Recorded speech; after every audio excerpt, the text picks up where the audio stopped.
नमस्कार दोस्तों, बहुत स्वागत है आपका।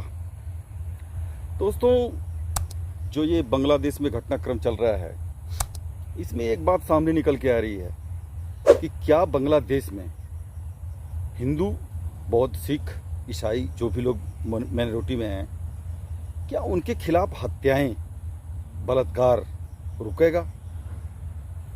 तो दोस्तों, ऐसा है कि बहुत अफसोस की बात है कि ये नहीं रुकेगा, जिसका मैं कुछ तथ्य रख रहा हूँ। देखिए दोस्तों, एक्चुअली जो तख्ता पलट हुआ था उसका एक बहाना लिया गया था कि भाई आरक्षण के लिए, कि जो वहाँ के लोग फ्रीडम फाइटर थे उनको आरक्षण दिया जा रहा है, इस वजह से बवाल हुआ, स्टूडेंटों ने बवाल किया। लेकिन इसमें स्टूडेंटों की इतनी हिम्मत नहीं है जो बवाल करते, जब तक उनको प्री प्लान संगठन का, पूरा किसी संगठन का सपोर्ट नहीं मिलता। तो ठीक है, तो अब कहने का मतलब कि सपोर्ट किसका है? सपोर्ट वहाँ के लोकल का भी है। जो राम सिंह के बगल में रहीम सर हैं, उनका रहीम सर का पूरा सपोर्ट है कि राम सिंह को कैसे यहाँ से भगाया जाए। ठीक है, बाकी जो वहाँ के जनरल हैं, ना तो वो रोकना चाह रहे हैं, और जो अभी ये सरकार बनी है, जो वहाँ पे सरकार बनी, यूनिस कौन सा है वो, ठीक है, ना तो वो रोकना चाहेगा, चाहे वो भाषण कितना देते। भाषण तो अभी वो दे रहा है कि हाँ, मतलब कि हम आप लोग हमें रखना चाहते हो तो क्या नाम है, आप लोगों को शांति। आप क्या, तू प्रधानमंत्री है क्या है यार? है क्या है भाई? तू प्रधानमंत्री है क्या है? अरे सीधे सेना लगा वहां पे, पुलिस लगा, ऑर्डर दे कि मेरे को ये चाहिए 24 घंटा के अंदर कंप्लीट। रिक्वेस्ट कर रहा है। और क्यों क्यों रोकेगा? जिन्होंने बनाया है उसको, जिन्होंने सत्ता से हटा करके इसको सत्ता में बिठाया है, वो क्यों चाहेगा कि मैं उनके विरोध में जाऊं? आप बताइए पहले, उनके विरोध में जाना क्यों चाहेगा? और इसके बाद भी मैं कह रहा हूं कि चलिए 2-4 साल बाद चुनाव जाएगा। मैं कह रहा हूं चुनाव भी इतना जल्दी नहीं हो रहा, कुछ दिनों बाद मान लो चुनाव हो जाएगा। चुनाव में मैं, चलिए एक तरीके से आशा करता हूं कि दोबारा से फिर शेख हसीना आ जाए, उनका बेटा आ जाए। उनका बेटा कह रहा है कि हाँ, मैं आऊँगा राजनीति में, मैं बांग्लादेश को ऐसे नहीं छोड़ूंगा। बांग्लादेश को शेख हसीना ने भी ऐसे नहीं छोड़ के गई है, वो भी बड़े दबाव के चक्कर में गई है, और वो भी दबाव की वजह से अपने बेटे के कहने पे गई, ऐसी नहीं गई। ठीक है, तो कहने का मतलब ये है कि वो रोकना ही नहीं चाह रहे भाई, तो रुकेगा क्यों? अच्छा, चलो इलेक्शन होने के बाद, इनकी गवर्नमेंट बन गई, 5-10 साल रहेंगे, तब तक नहीं होगा। तब तक हिंदू ये समझ लेगा कि यार फिर पूरा बढ़िया सब कुछ है, एकदम फील गुड है। और 10 साल बाद फिर होगा। फिर अभी वो एक मोटरसाइकिल के स्टोर रूम का मालिक थे, उनका जला दिया। एक एक पाई आदमी जोड़ता है, घर बनाता है, द्वार बनाता है, अपना बिजनेस एस्टेब्लिशमेंट करता है, मेहनत करता है, उसको जे जाहिल आके कोई आके जला जाए, कैसा लगेगा उसको? बताइए आप। अब बहनों के साथ में देख लीजिए आप उन वीडियो को देख नहीं सकते, उन वीडियो को आप देख नहीं सकते। अब किसी लड़की का मान लीजिए कुछ हो रहा है तो क्या सेल्फी ले रही है क्या वो? हैं? ये कुत्ते वीडियो बना बना करके तब मीडिया में डाल रहे हैं कि देखो हम ऐसा कर सकते हैं, ठीक है, हम ऐसा कर सकते हैं, हम लोग इतने कुत्ते हैं। ठीक है, तो कुल मिला के बात ये है कि जब तक कि वहाँ के एंटी एलिमेंट्स हैं लोग, जो मतलब कि बांग्लादेश को नहीं चाह रहे थे कि वो तरक्की पे जाए, वो अपना वर्चस्व हासिल करना चाह रहे थे, हिंदुओं को भगाना चाह रहे थे इसी आड़ के, वो कभी नहीं चाहेंगे। अच्छा दोस्तों, फिर इसके बाद आ गया कि इंडिया के लिहाजा से मैं देख रहा हूँ, इंडिया के लिहाजा से कि थोड़ा हमारी याददाश्त बड़ी कमज़ोर हो जाती है। अगर किसी कहा जाए कि 90 के दशक में कश्मीर पंडितों को भगाया गया था वहाँ से, कश्मीर से, कब यार क्या? अरे नहीं यार, कुछ और थ्योरी थी, ये थी, वो थी, फलाना ढिकड़ा, तमाम लोग कहते हैं। वो लोग ऐसे चले आए थे, ये है वो है। तो भैया ठीक है, याददाश्त अगर कमज़ोर होता है आज का देख लो 2024 का, 2024 का बांग्लादेश देख लो, ठीक है।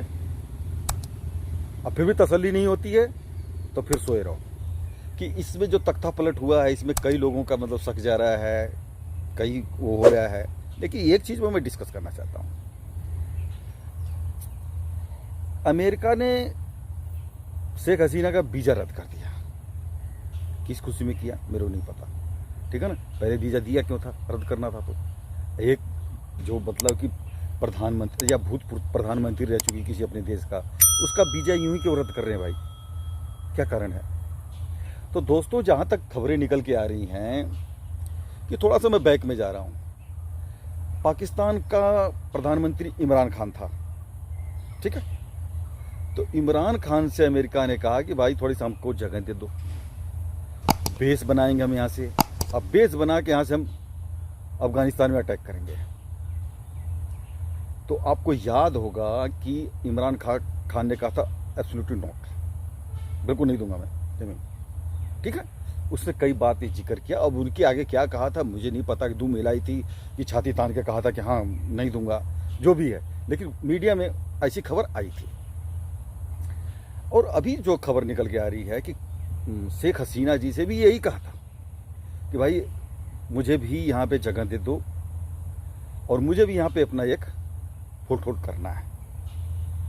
अब वो किस लिए करना था, चाइना को डोमिनेट करने के लिए, इंडिया को डोमिनेट करने के लिए, इंडिया को अपने इशारे पर नचाने के लिए, या चाइना जो थोड़ा सा ऊपर उठ रहा है उसको थोड़ा डाउन करने के लिए, ठीक है।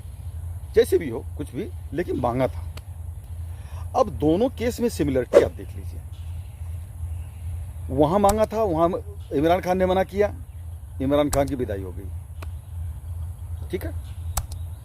सीधे वहां के आर्मी के ऊपर डॉलर फेंका गया, ले पकड़ो भाई, कैसे भी करो, मुझे नहीं पता, इसको हटाओ, खत्म बात, हटा दिया। और ऐसा हटाया कि उसको पूरा बाहर ही कर दिया। और शायद ही आओ, जबकि जनता उसके सपोर्ट में है, लेकिन शायद ही आओ। इस बात को नोट करना कि जनता उसके सपोर्ट में है, शायद ही आवा, फिर भी ये है डेमोक्रेसी, ठीक है। अच्छा, अब बांग्लादेश पे आते हैं। बांग्लादेश में जमीन मांगी, इसने नहीं दिया। उसको पता था कि एक दिन मेरा पूरा मुल्क खा जाएगा ये अमेरिका, ठीक है, ये किसी का सगा नहीं है। चलो ठीक है, नहीं दिया, गायब वहां से, भागना ही पड़ा मुल्क छोड़कर, मुल्क को ही तबाह कर दिया। कर लो खेती, अजय का कहते हैं कर लो खेती बोलो में थी, ठीक है। मुल्क को ही तबाह कर दिया, ठीक है। वहां से पूरा व्यवस्था को चरमरा दिया। पाकिस्तान का तो फिर भी चलो ठीक है कि इतना गदर नहीं हुआ था, वहां तो फिर भी दूसरी गवर्नमेंट बन गई थी तत्काल। और यहाँ पे तो ऐसा गदर हुआ कि शायद ही किसी मुल्क में हुआ होगा, ठीक है। तो दोस्तों कहने का मतलब ये है कि अमेरिका किसी का सगा नहीं है। इस बात को हमारी सरकार भली भांति जानती है, ये हमें बड़ी खुशी की बात है। अच्छा, एक बात और भी थी कि मोदी साहब को बताया था कि भाई फलाने से तेल मत लो, ढिकाने से बात मत करो, उससे मत करो।